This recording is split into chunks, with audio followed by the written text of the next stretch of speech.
warahmatullahi wabarakatuh.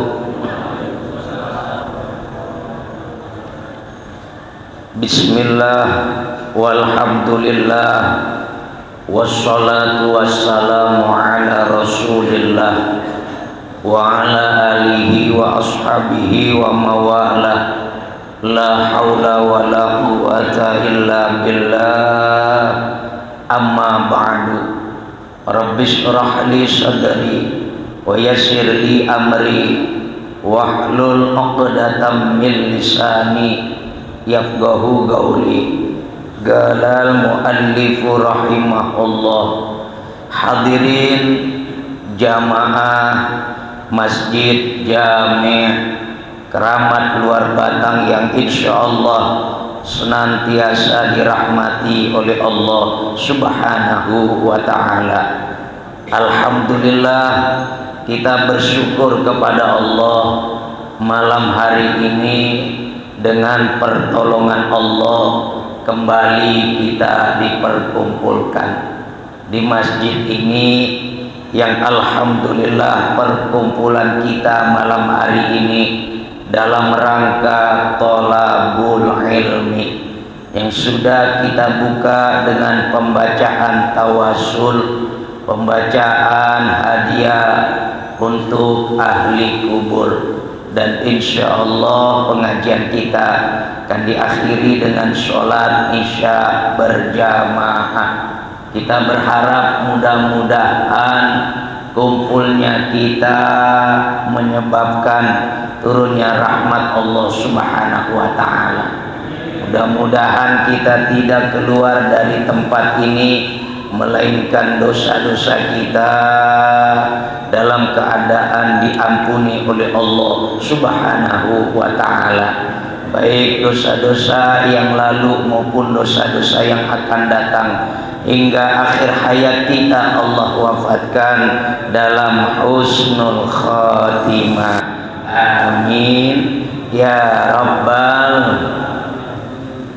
Agar perkumpulan kita, duduknya kita di majelis taklim ini akan memperoleh pahala dan keselamatan dari azab Allah Subhanahu wa ta'ala, maka hendaknya kita menerapkan wasiat dari junjungan Nabi besar kita, Nabi Muhammad sallallahu alaihi wa alihi wasallam, yang mana baginda Rasul pernah memberikan wasiat kepada sahabatnya Sayyidina Abi Dzar Al-Ghifari radhiyallahu anhu,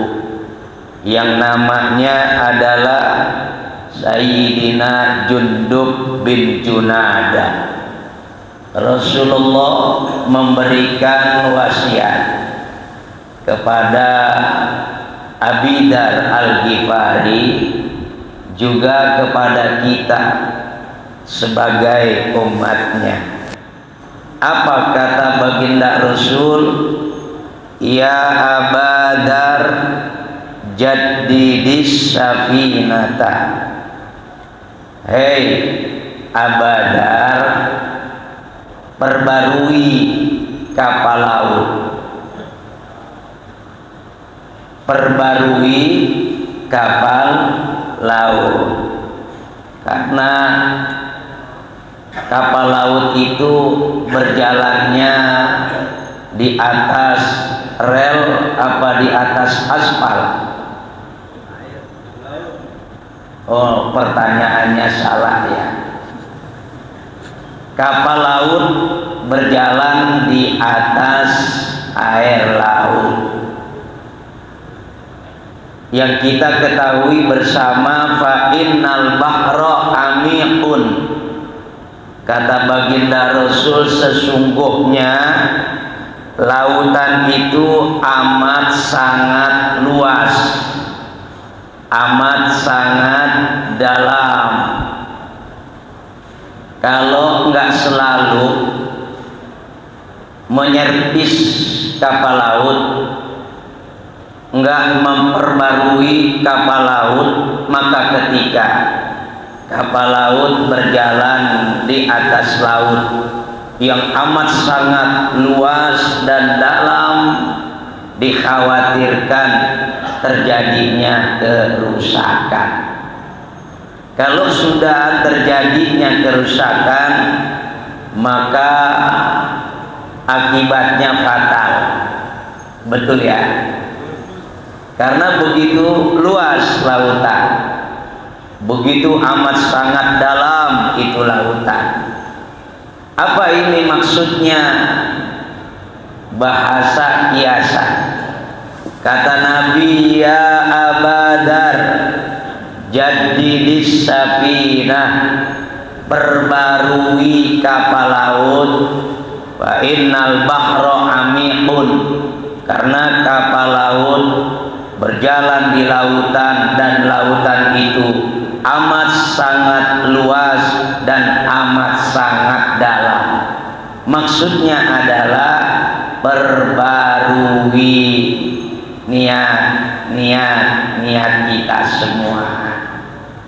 Karena kapal laut diperumpamakan sebagai niat diperumpamakan sebagai kapal.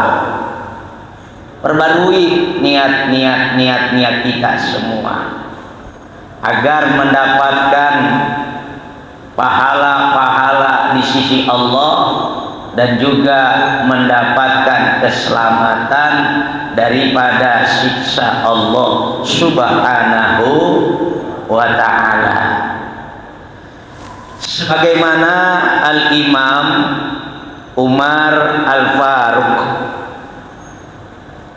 mengirim surat kepada Abi Musa, kepada Abi Musa Al-Asy'ari radhiyallahu anhuma.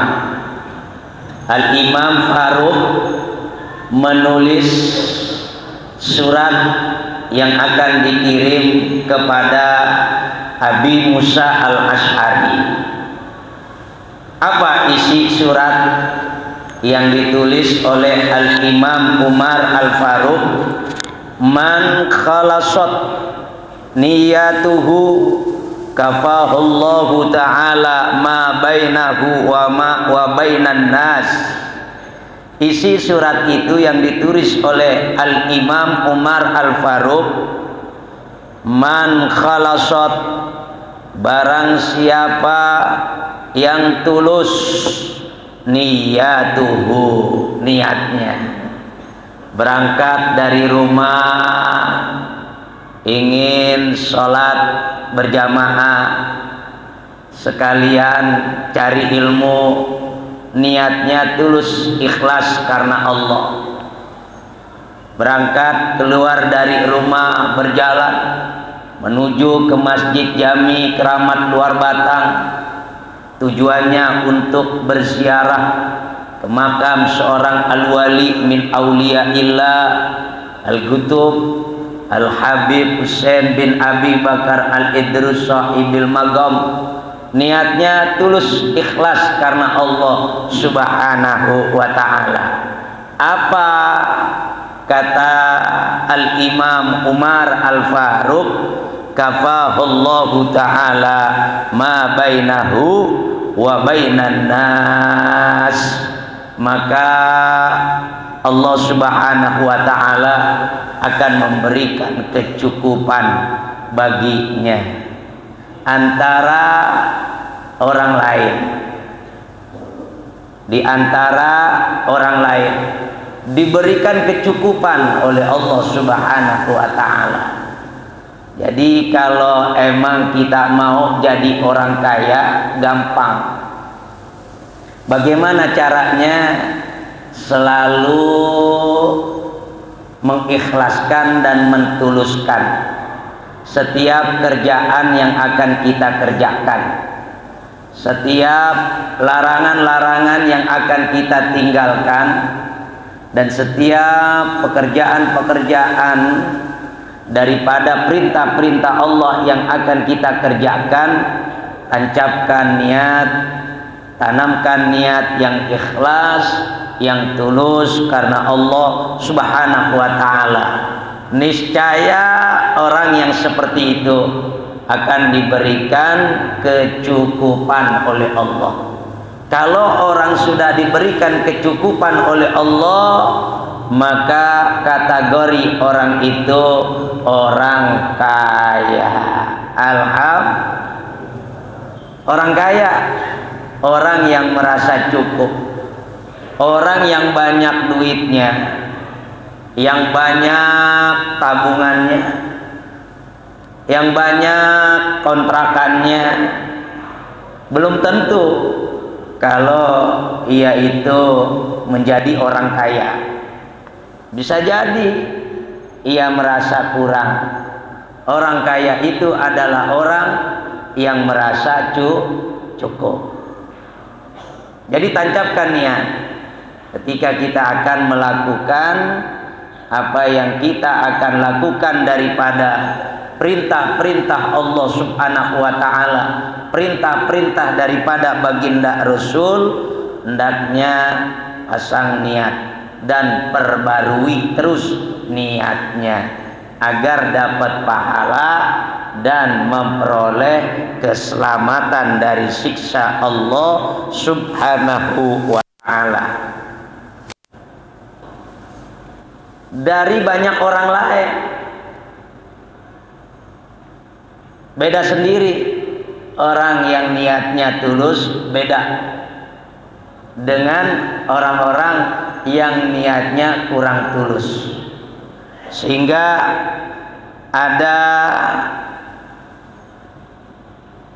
ucapan daripada Al-Imam Salim bin Abdullah bin Umar Al-Khattab ila Umar ibni Abdul Aziz, pun memberikan surat yang di dalam isi surat itu adalah I'lam ya Umar, ketahuilah oleh Umar, oleh engkau wahai Umar, anna aunallahi lil abadi biqadri niyatihi, sesungguhnya Allah Subhanahu wa taala akan memberikan pertolongan kepada hambanya seukuran pertolongan itu ukurannya dengan niatnya. Faman khalusat niyatuhu tamma aunullahi lahu, barang siapa yang tulus niatnya, sempurna pertolongan Allah. Wa man naqasat niyatuhu, siapa yang niatnya kurang tulus, naqasa anhu aunullahi, maka berkuranglah dari itu hamba pertolongan Allah, biqadri zalik, sesuai dengan kurang ikhlas niatnya. Nah, maka untuk itu Al-Faqir mengingatkan dan mengajak kepada kita semua yang ada di tempat ini, hendaknya apa yang akan kita lakukan dari perintah Allah dan apa yang akan kita tinggalkan daripada larangan-larangan Allah, maka tancapkan niat, tanamkan niat dengan sebaik-baiknya niat. Insya. Yang kedua, wasiat yang kedua untuk Abi Dzar Al-Ghifari dari Rasul dan juga untuk kita sebagai umatnya. Apa wasiat yang kedua? Wa khudhiz zada kamilan fa innas safara ba'idun. Kata Nabi, ambillah oleh kamu, yaitu az-zada kamilan, bekal yang sempurna. Kenapa kita harus cari-cari daripada bekal-bekal yang sempurna. Fa inna safara ba'idun, karena sesungguhnya perjalanan nanti di akhirat itu ba'id, amat sangat jauh. Sebagaimana saya sering sampaikan di mimbar-mimbar, saya sering sampaikan di majelis-majelis taklim, saya sering sampaikan bahwa perjalanan dari bangkit kuburan menuju ke padang mahsyar itu naik 300 tahun, turun lagi 300 tahun, naik lagi 300 tahun. Berapa semuanya? 900 tahun. 900 tahun. Itu pun bukan ukuran hitungan di dunia, tapi ukuran hitungan di akhirat. Bandingan dunia antara akhirat, kalau di akhirat itu cuma 1 hari, sementara di dunia 1000 tahun. Di dunia 1000 tahun, di akhirat cuma 1 hari. Dunia 1000 tahun, akhirat cuma 1 hari. Kalau 900 tahun di akhirat berarti kali berapa? Kali banyak. Simpel amat jawabannya. 900 tahun kali 1000, mungkin begitu ya. Luar biasa. Dari kuburan. Nah sekarang kita kuburannya ada di mana? Udah dipesan belum? Belum mesen kuburan. Emang maunya di mana? Di taman kota? Apa di Tegal Alur? Di kampung katanya. Ya mau di mana kek kuburannya ya? Nanti pada akhirnya kita semua akan dibangkitkan dari alam barzakh untuk diperjalankan menuju kemana? Ke padang. Luar biasa perjalanannya itu. 300 tahun naik, turun lagi 300 tahun, naik lagi 300 tahun. Hitungan ukuran di akhirat, bukan hitungan ukuran di dunia. 900 tahun itu bukan hitungan ukuran di dunia, bukan, tapi hitungan ukuran nanti di akhirat. Luar biasa lamanya ya. Makanya kalau enggak mencari, mengambil bekal yang sempurna yang ada di daerah luar Batang ini, yang ada di dunia ini, mau mencari di mana? Ada lagi nggak? Kalau udah keluar dari dunia ini, ada lagi nggak pencarian bekal yang sempurna? Nggak ada lagi, karena bukan tempat ibadah. Tempat ibadah adalah di dunia. Sudah keluar dari dunia, udah nggak ada lagi tempat Makanya biarin kita, biar ikhlas, biar rela ya, biar istiqomah, kita terus jalanin seperti ini. Setiap malam kita kumpul, ba'da maghrib masuk waktu isya, selesai. Harapan kita mudah-mudahan ini jadi bekal yang sempurna ya Rabbal. Yang ketiga, wasiat Nabi untuk Abi Dzar dan juga untuk kita semua sebagai umatnya. Apa kata Nabi? Wa khaffifal himla, ringankan barang bawaanmu, ringankan barang bawaanmu. Kenapa? Fa innal aqabata kaudun. Karena sesungguhnya tanjakannya itu kaudun, susah.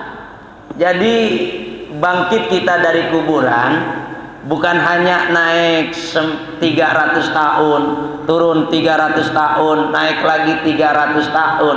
Bukan hanya itu, tapi juga perjalanannya itu adalah al-aqabah kaudun, yaitu apa namanya ini? Nanjak. Perjalanannya itu nanjak-nanjak. Sementara tanjakan itu kaudun, susah, sulit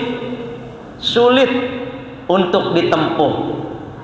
Jangankan tanjakan nanti di akhirat menuju ke padang mahsyar, ya, tanjakan gunung yang ada di dunia saja itu susahnya luar biasa. Bagaimana kalau kita nanti nanjak perjalanannya menuju ke padang mahsyar, apalagi sampai kita banyak membawa barang-barang bawaan. Yang kita bawa banyak sekali barang-barang yang kita bawa. Jangankan kita membawa barang-barang bawaan, kita bawa diri aja kaudun, susah, sulit untuk menaiki sebuah tanjakan-tanjakan. Makanya Nabi wanti-wanti, bahkan ini jadi wasiat daripada Nabi, wa khaffifal himla, ringanin barang bawaanmu, ringanin. Paham nggak maksudnya? Maksudnya itu mahmulaka minad dunia, barang yang dibawa oleh kamu dari dunia. Apaan itu? Apaan? Hah? Kesalahan, dosa, harta yang dititipkan sebelum kita meninggal dunia, ya salurin, ya dikhawatirkan itu menjadi barang bawaan. Enggak membawa barang bawaan saja, cuma bawa apa?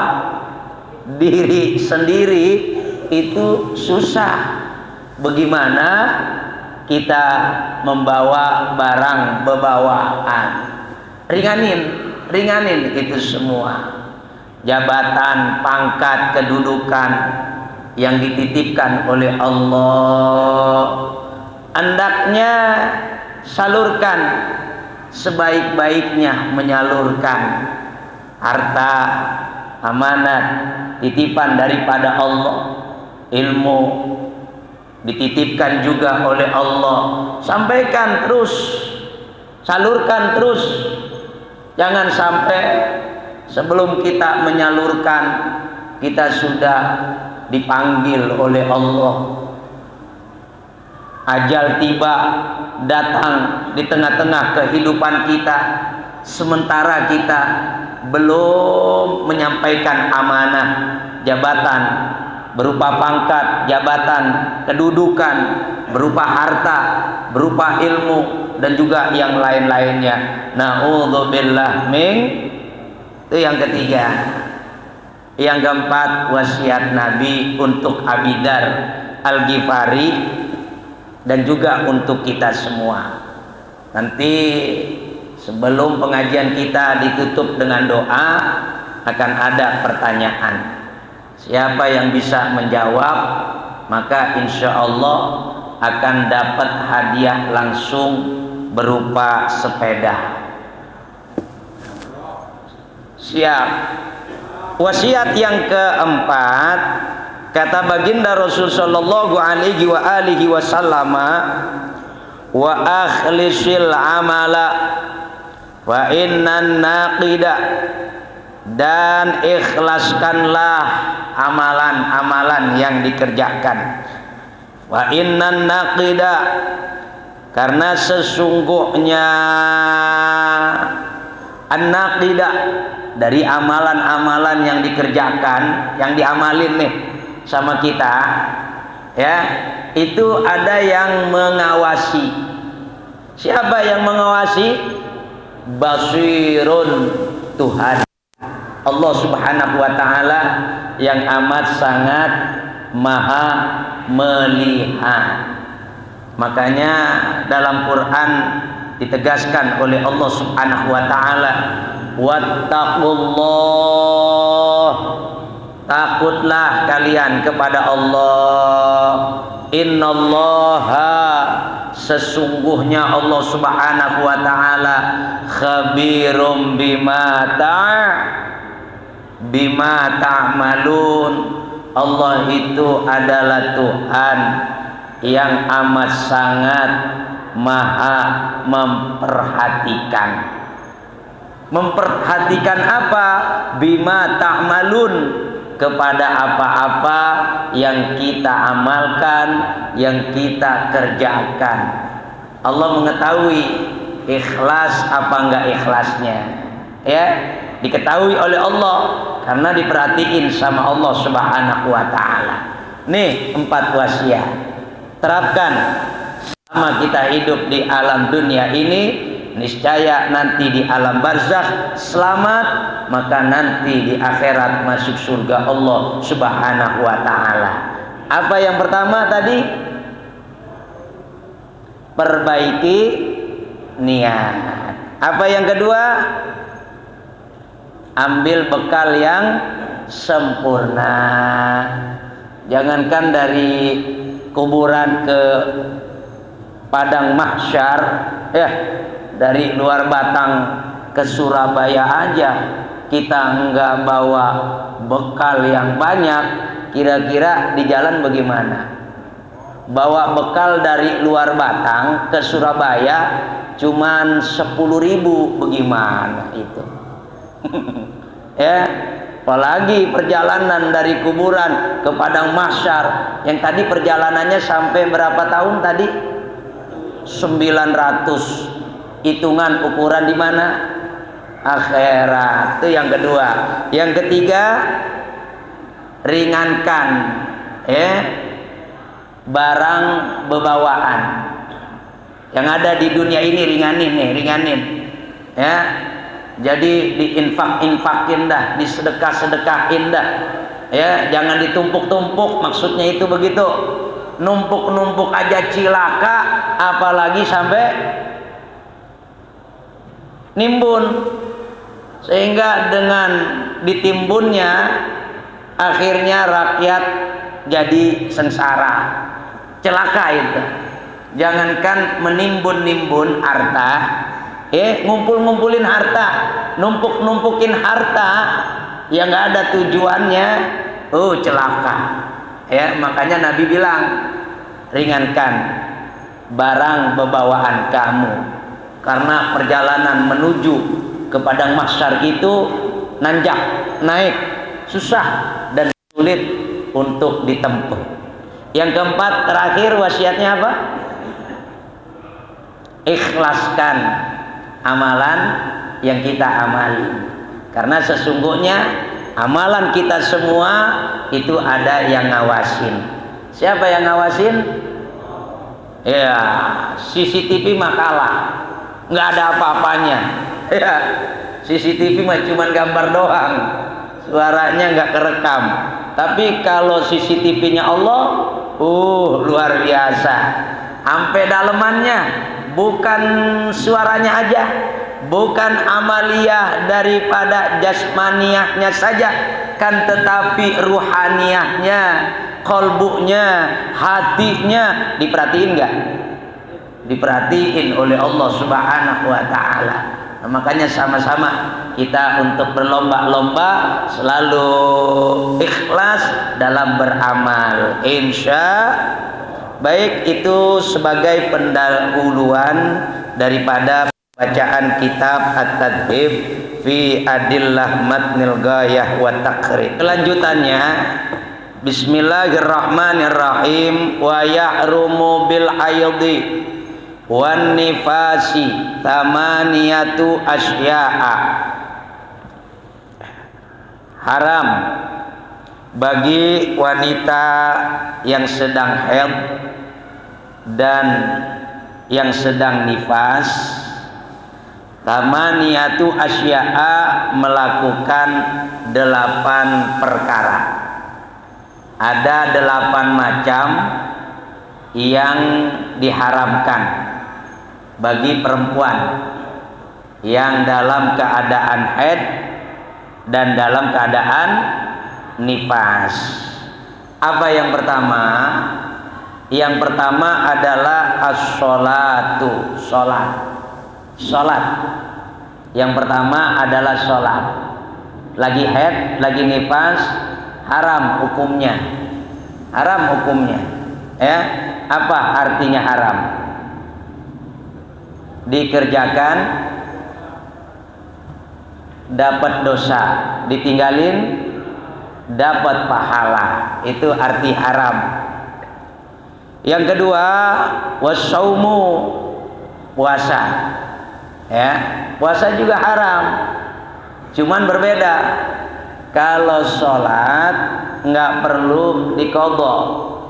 Kalau karena haid udah mendapatkan rukhsah, artinya keringanan dari Allah Subhanahu wa taala. Jadi bagi wanita yang haid dilarang untuk mendirikan sholat, baik sholat yang wajib maupun sholat yang sunnah. Bagaimana sholatnya yang ditinggalin? Perlu diqadha? Enggak. Tapi kalau buat orang lelaki dalam keadaan apapun, ketika sholat yang wajib ditinggalin, maka wajib qadha.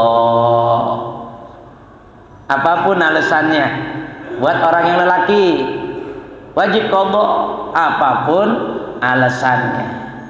Kan ada berapa hal yang nggak berdosa ketika ninggalin sholat yang wajib? Ada berapa hal? Ada 2. Yang pertama ketiduran, yang kedua kelupaan. Ya, ini kalau sholat ditinggalin dengan sebab ketiduran dan kelupaan, maka nggak berdosa karena ketiduran, karena kelupaan. Tapi begitu udah sadar, maka wajib qadha. Itu buat orang lelaki. Ya, kalau buat orang perempuan, kalau memang alasannya seperti itu juga wajib qadha. Buat orang perempuan yang nggak wajib qadha hanya karena lagi haid dan lagi nifas, tinggalin sholat, udah bersih, nggak wajib qadha. Lalu pertanyaannya bagaimana? Ketika udah sadar, siuman, apa yang lebih afdol dikerjakan lebih dahulu? Qadhanya dulu apa adaannya dulu? Misalnya habis sholat zuhur tidur, habis sholat zuhur tidur jam 2, ya bangunnya 6:30, asarnya dalam mimpi, berarti ketiduran. Dosa nggak? Kalau emang bener ketiduran. Tapi kalau sama bini udah dibangunin terus udah inget lalu lanjut, dosa. Beda lagi tuh, ya. Itu mah udah inget. Ini sama sekali nggak inget sama sekali. Bangun-bangun 6:30, udah berada di waktu maghrib. Pertanyaannya, asarnya wajib qadha nggak? Wajib. Nah, adaan di waktu maghrib, mana yang diutamakan, yang didahulukan untuk dikerjakan? Apa asar dulu yang qadha, apa maghrib dulu yang adaan?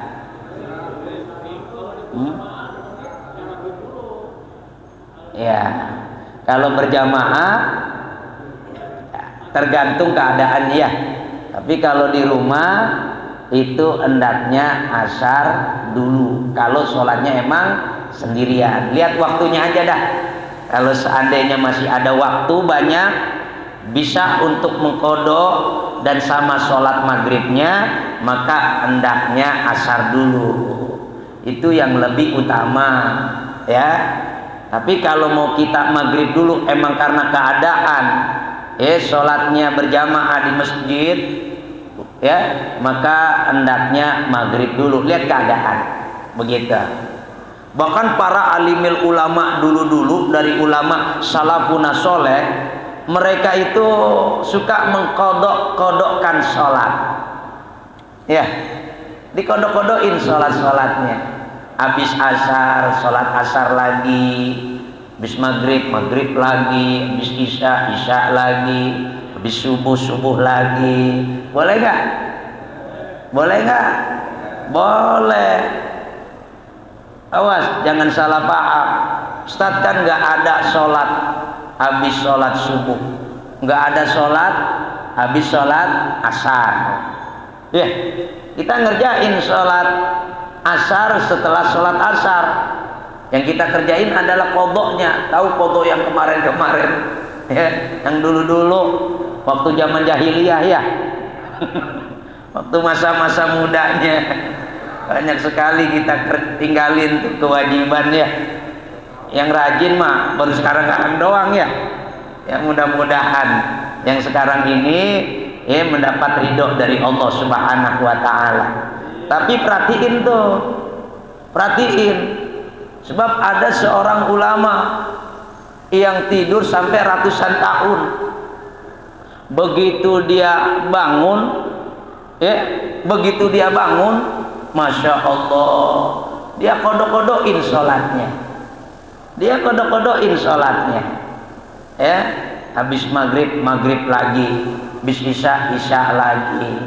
Itu bagus, cakep. Emang ada kejelasannya atau keterangannya. Kemudian apalagi yang haram yang dilakukan bagi wanita yang sedang haid dan nifas?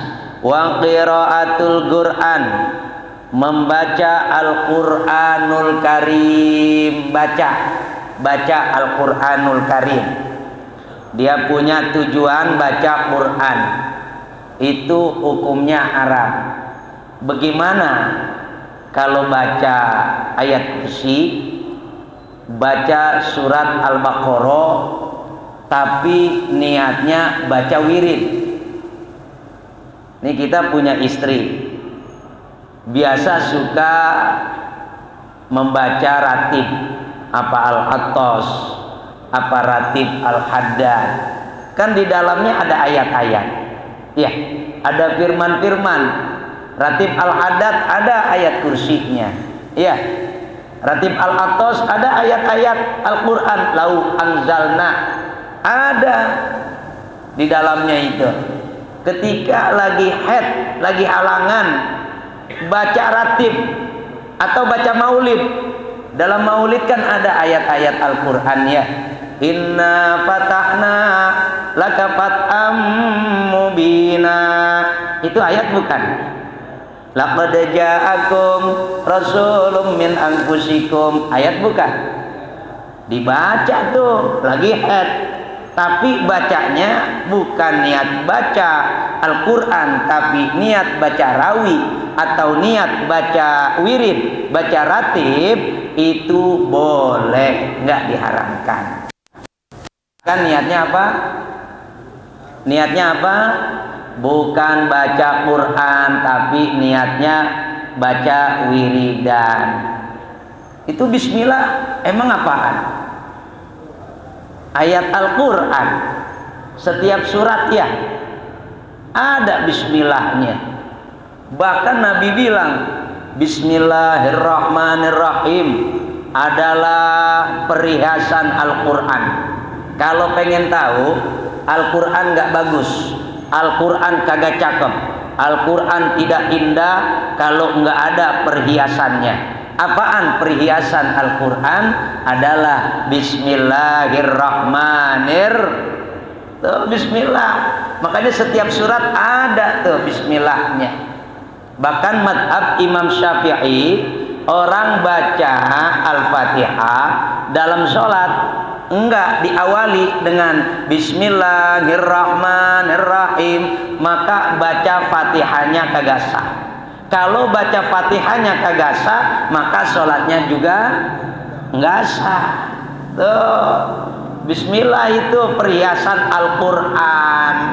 Nah, wanita dalam keadaan begitu mau makan, apa iya nggak baca Bismillah?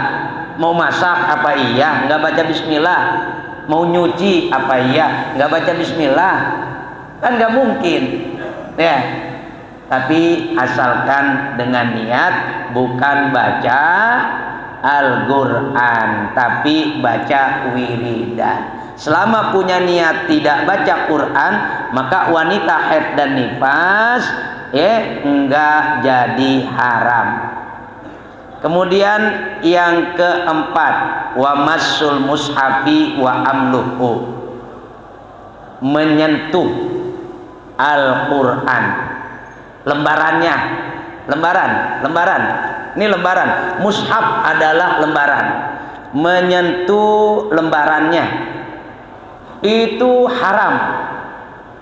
Lagi keadaan haid dan nifas. Ustadz, bagaimana kalau lagi baca Quran di bednya? Boleh nggak? Kayak ludah. Di bed Al-Quran pakai apa? Kayak ludah. Ya, sebaiknya jangan. Ya, sebaiknya jangan, hindarin, biar ada etika akhlak. Karena Nabi pernah bilang, akhir zaman banyak orang berlomba-lomba hafal Quran, berlomba-lomba baca Quran, tapi Quran itu enggak memberikan syafaat buat dia. Bahkan Quran itu akan memberikan laknat bagi dirinya. Kenapa? Karena enggak mau beradab, berakhlak, beretika kepada itu Al-Quran. Baca Al-Quran memang amat sangat perlu, tapi amat sangat perlu lagi namanya berakhlak kepada Al-Quran. Jangan disejajarkan sama kakinya. Ada di bawah Al-Quran, di bawah dengkul kita. Dengkul kita lebih atas daripada Quran. Jangan. Nggak ada akhlak, nggak ada etika, nggak ada adab. Buat apaan Quran yang kita baca, sementara kita sama Quran itu sendiri kita nggak berakhlak. Bukan memberikan syafaat itu Quran, malah tuh Quran memberikan laknatnya. Na'udzubillah min dzalik. Ya, sedikit lagi. Berikutnya wa hamluhu, membawanya. Bagaimana Ustadz? Saya pengen mindahin tapi saya kagak punya wudu. Ini mah misalnya nih, kagak punya wudu atau ibunya dalam keadaan haid, ya, pengen mindahin Quran tapi kita nyuruh sama anak kita. Sebaiknya jangan kita langsung yang mindahin, karena megang Quran itu kan luar biasa. Kita wudu. Bagaimana kalau dalam keadaan haid? Jangan dulu. Bagaimana kalau kita nyuruh? Jangan nyuruh sama anak kita suruh untuk mindahin Quran, jangan. Kalau memang kita bisa berwudu, nggak punya wudu pindahin. Kalau wanita haid ya udah, nggak usah nyuruh, udah begitu.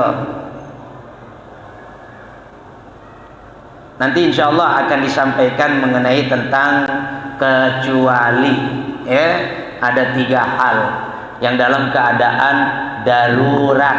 Nah, itu nanti insya Allah. Berikutnya wadukhulul masjidi, masuk ke masjid. Nah, ini haram hukumnya. Ustadz, enggak bertetesan darahnya, kan ditambel sama pembalut yang harganya 2 juta, kan bagus tuh karena mahal. Nggak bisa dah tuh darah sampai netes, sekalipun bukan masalah netes enggak netesnya, masalahnya dirinya lagi dalam keadaan apa? Dalam keadaan hadas gede, dilarang masuk cuman lewat doang. Misalnya kayak di sini nih, mau nyingkat jalan, mau ke sono lewat sini, nyebrang, masuk ke masjid haram, nggak boleh. Diamnya haram. Wat tawaf, dan juga mengelilingi Ka'bah dalam keadaan haid, haram hukumnya. Wal wat'u, bersetubuh suami sama istri, haram hukumnya. Wal istimta'u, dan yang terakhir bersedap-sedap antara pusar sama lutut. Nih di area yang belah sini nih, bersedap-sedap. Suami sama istri bersedap-sedap di daerah sini nih, antara pusar sama lututnya. Ini madhab Imam Syafi'i diharamkan. Yang kedelapan ini banyak perbedaan. Ada yang membolehkan asal jangan sampai masuk ke jurusannya. Yang penting itu jangan sampai masuk. Ada yang mengharamkan sekalipun nggak sampai masuk, dikhawatirkan, namanya nafsu, khawatir. Udah kita ngambil yang khawatirnya aja dah, ambil yang khawatirnya aja. Jadi ada ulama memang yang membolehkan asalkan jangan sampai masuk ke jurusannya, begitu. Dah, ini saja apa yang kita dengar daripada pelajaran mengenai tentang haid. Mudah-mudahan bermanfaat buat kita semua. Sebelum kita tutup dengan doa, kita sama dengarkan azan dikumandangkan. Ya Allah.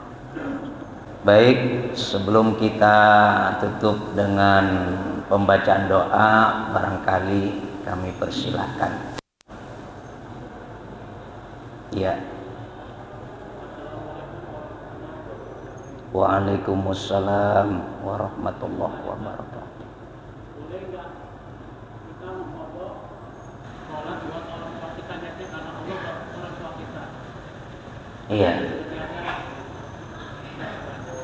Baik. Dalam kitab Wasiyatul Mustafa itu ada keterangan di dalamnya mengenai tentang mengqadha sholat buat orang tua. Ya bagus sekali, cakep, bagus. Jadi bukan hanya diperbolehkan, tapi juga dianjurkan untuk mengqadha sholat buat orang tua.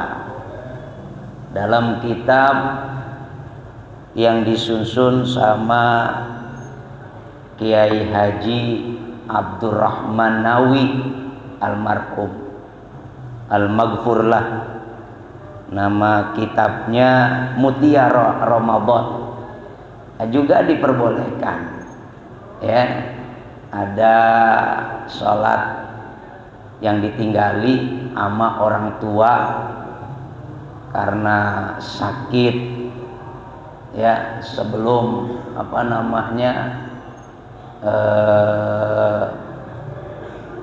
diqadha, sebelum dibayar itu sholat yang ditinggalin, keburu meninggal dunia, maka anaknya diperbolehkan dan dianjurkan untuk mengqadha sholat buat orang tuanya. Boleh, bahkan ada anjuran, bagus sekali. Ya cukup. Jadi jangan ragu buat orang tua. Bahkan ada sholat namanya sholat kifarah. Sholat apa? Kifarah buat mayit. Itu ada sholat kifarah tuh yang dikerjakan sama anaknya Yang Nabi pernah bilang, kata Nabi, tidak ada malam yang paling ditakutin sama mayit kecuali malam pertama, karena belum pernah ngalamin hidup di kuburan. Tahu-tahu malam pertama ada di kuburan. Itulah malam yang amat sangat paling ditakutin, dingeriin sama mayit. Begitu juga dengan kita nanti akan ngalamin. Tidak ada malam yang paling ditakutin sama mayit selain malam yang pertama. Maka Nabi berikan perintah dan anjuran, farhamu mayitakum, sayangi oleh kalian mayit-mayit kamu dengan kamu bersedekah. Di antaranya menjalankan sholat kifaroh. Sholat apa? Kifaroh buat mayit. Insya Allah kan terbantu mayit itu dengan sholat yang dikerjakan sama anaknya. Kapan dikerjainnya? Malam itu juga. Misalnya tadi dikubur, sore tadi dikubur hari Jumat, tadi jam 4 misalnya. Nah malam ini kerjain ya sholat kifaroh. Ada hal yang seperti itu. Mungkin barangkali ada lagi.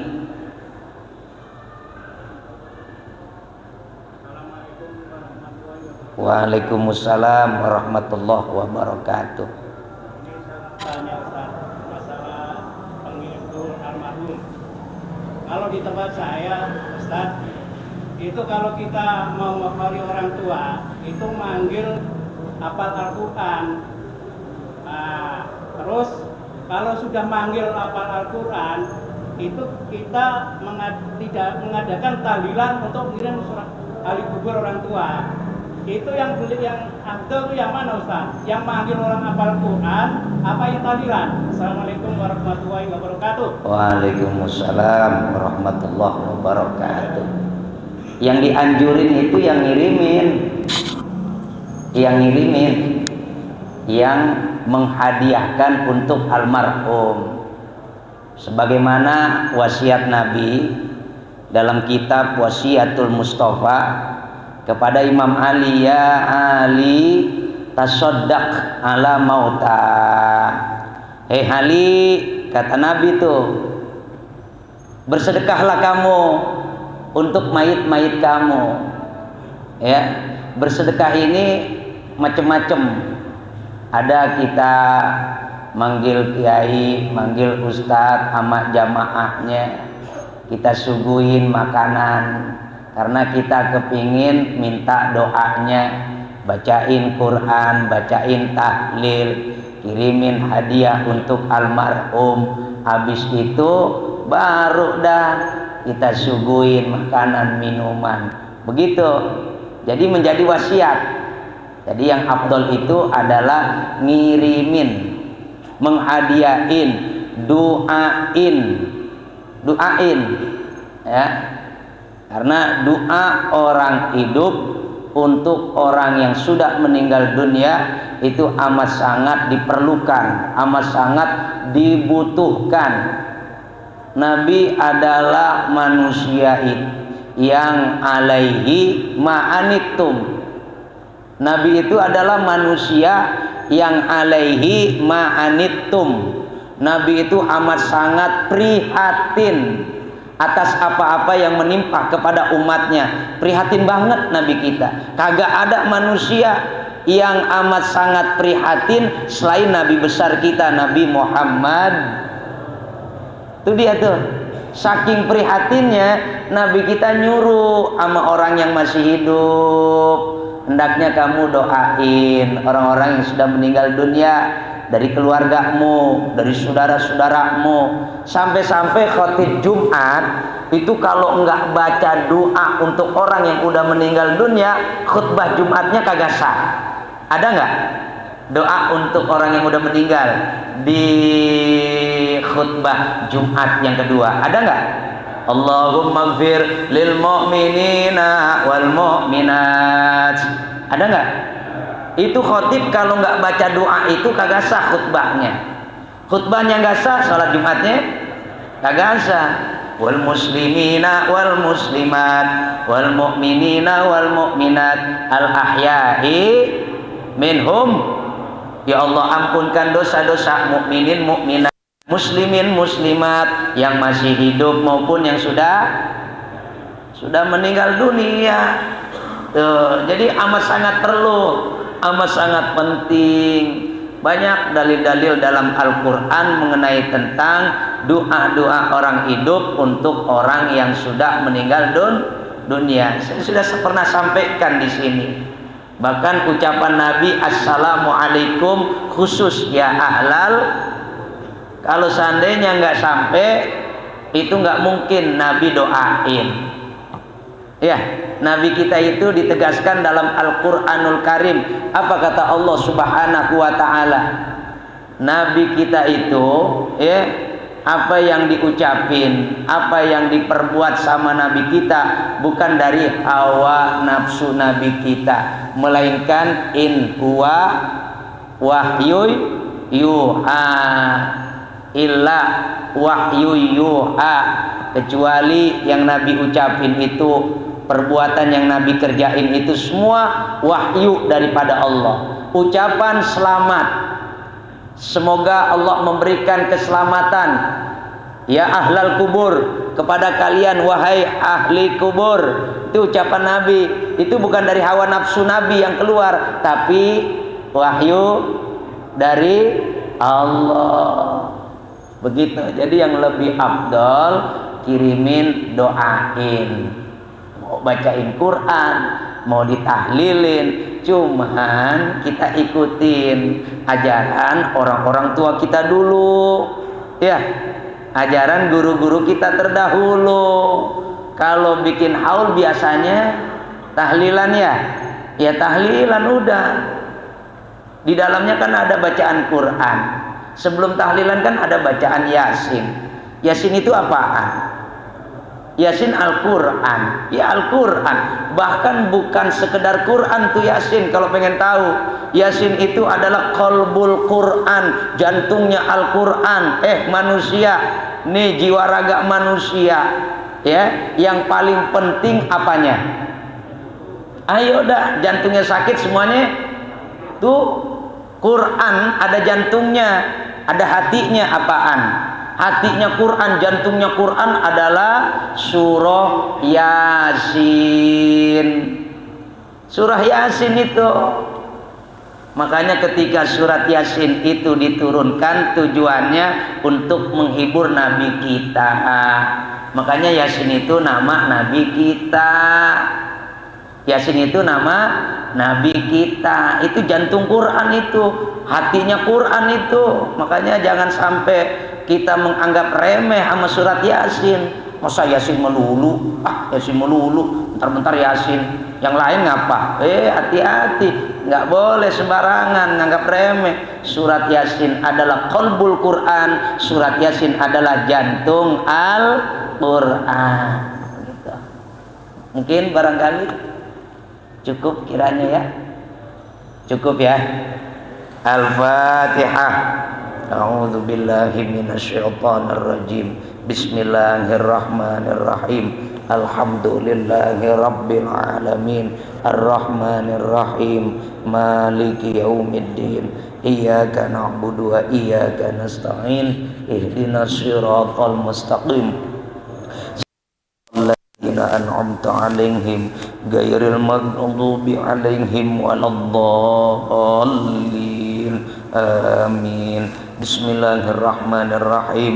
Alhamdulillahi rabbil alamin. Allahumma salli ala sayyidina Muhammad wa ala ali sayyidina Muhammad Allahumma a'inna ala dzikrika wa syukrika wa husni ibadatik. Allahumma inna nas'aluka ilman nafi'a wa amalan maqbula wa rizqan thayyiba. Wa sallallahu ala sayyidina Muhammad wa ala alihi wa sahbihi wa sallam. Walhamdulillahi rabbil alamin. Afu minkum. Assalamualaikum warahmatullahi wabarakatuh.